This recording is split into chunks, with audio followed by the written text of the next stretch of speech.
Channel में मैं आपकी सपना निषाद, आप सभी का स्वागत है। हमारे चैनल में अभिनंदन है। हम बहुत प्यारा गीत सुना थी, नाच के गीत है। आप लोग को जैसे लगे वैसे कमेंट में बताइए।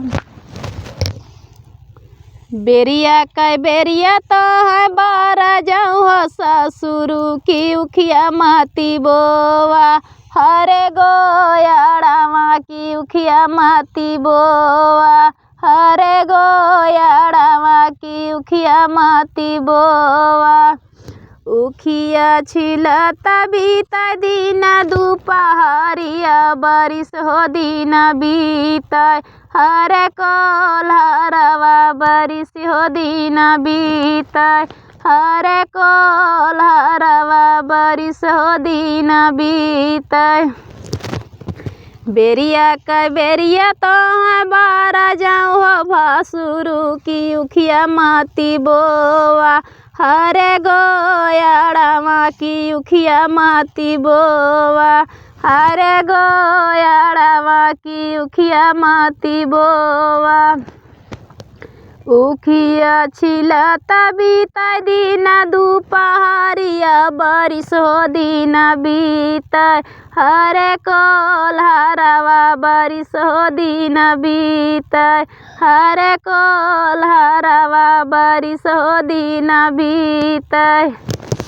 बेरिया का बेरिया तो है बारा जाऊँ हो स्वामिया की उखिया माती बोवा, हरे गोयाड़ावा की उखिया माती बोवा,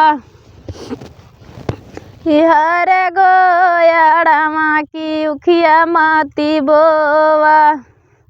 उखिया छोलता बीता दीना दुपहरिया बारिश हो दीना बीता, हरे कोल्हरवा बारिश हो दीना बीता, हरे कोल्हरवा बारिश हो दीना बीता।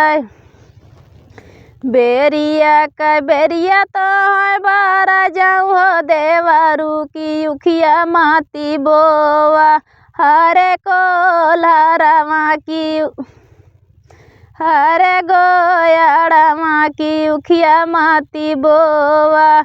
उखिया छिलता बीता दीना दुपहरिया बारिश हो दीना बीता, हरे कोल्हरवा बारिश हो दीना बीता, हरे कोल्हरवा बारिश हो दीना बीता।